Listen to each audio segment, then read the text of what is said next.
Have you ever stayed in a hotel and felt like something wasn't quite right? What if I told you there was once a hotel built for murder? This is the terrifying true story of H. Holmes, the man who built a house of horrors in the middle of Chicago. The year was 1893. Chicago was preparing for World's Fair, a celebration of innovation, culture, and progress. Millions of visitors were pouring into the city from all across the world, and in the midst of all that excitement was a man named Dr. Henry Howard Holmes. He was charming, intelligent, well-dressed, a successful pharmacist with piercing blue eyes and a magnetic personality. But behind the charm was something far darker. Holmes wasn't really a doctor. His real name wasn't even Holmes. He was born Herman Webster Mudgett, and his real talent wasn't medicine. It was manipulation, lies, fraud, and eventually murder. You see, Holmes had a plan, and it was unlike anything America had ever seen. He purchased a large building in the Inglewood neighborhood of Chicago. The ground floor had shops and a pharmacy, but the upper floors, that's where the nightmare began. Locals call it the Murder Castle, and for good reason. Holmes designed the building himself, but he didn't keep any single crew working for long. He constantly fired workers so no one ever had a full understanding of the layout. That's because Holmes wasn't building a hotel, he was building a trap. The rooms upstairs had secret doors, hidden passageways, soundproof walls, and staircases that led to nowhere. Some doors opened to brick walls, others opened only from the outside. There were gas jets installed in rooms controlled by Holmes, so he could suffocate his victims in their sleep.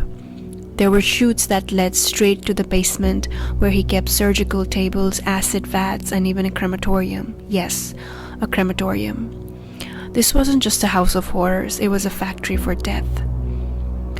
Holmes targeted mostly young women, often his employees or lovers, who had moved to the big city in search of opportunity. He'd promised them jobs, love, even marriage, and when they vanished, no one asked questions. Remember, this was the 1890s. There was no internet, no background checks. A person could disappear and the world would never notice. One of his earliest known victims was Julia Smythe, a woman who worked in his pharmacy, disappeared on Christmas Eve of 1891, along with her daughter Pearl. Neither were ever seen again. Then there was Emmeline Sinkrat, a secretary Holmes charmed and later proposed to. She vanished in 1892. And Minnie Williams, an actress who inherited property and wealth, Holmes convinced her to sign it over to him. She and her sister Nanny both vanished. At the height of the Chicago's World's Fair, tourists came to his hotel in droves. Some checked in and never checked out. Later, police would uncover the basement of the building, and they found was beyond horrifying. Bones, hair, blood stains, clothing belonging to missing women, a custom-built dissection table, jars filled with body parts. They even found a stretching rack, the kind used in medieval torture. Holmes had been experimenting, disposing of bodies using acid, selling skeletons to medical schools, turning death into a business. And for years, he got away with it. So what finally brought him down? Not murder, but insurance fraud. Holmes had a habit of staging fake deaths to collect life insurance payout. One of his partners in crime was a man named Benjamin Pitzel, a handyman who helped with the hotel construction. Holmes convinced Pitzel to fake his death for a $10,000 payout, but instead of faking it, Holmes actually killed him. Then, in an even colder move, Holmes took Pitzel's children, claiming he was taking them to meet their father. He murdered them too. That was his mistake. Detectives were already suspicious of Holmes' fraud. Now they had a reason to dig deeper.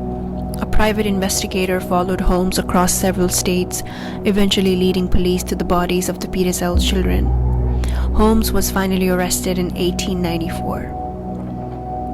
While awaiting trial, Holmes confessed to 27 murders, but investigators believe the real number could have been well over 100. He showed no remorse.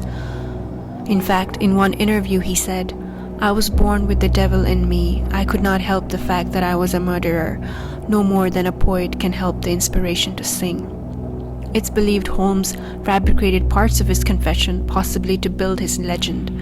He was found guilty and sentenced to death. On May 7, 1896, H.H. Holmes was hanged, but in a final twisted act, he requested to be buried 10 feet deep in cement, afraid his body would be stolen and dissected the way he had done to others. The murder castle was partially destroyed by a fire shortly after Holmes's arrest. Today, the building is gone. A post office now stands on the site, but some say the basement where so many horrors took place still exists beneath it. There are stories of strange sounds, cold spots. Maybe the echoes of what happened there never truly left. The story of H.H. Holmes is more than just a tale of murder. It's a chilling reminder that evil can wear a smile, that charm can hide something monstrous. A man who built a hotel for death in the middle of a thriving city, and no one knew until it was too late. If you found this story chilling, subscribe for more true horror, real crimes, and forgotten history. What case should I cover next? Drop your suggestions in the comment below, but remember, sometimes the scariest stories are the ones that actually happened.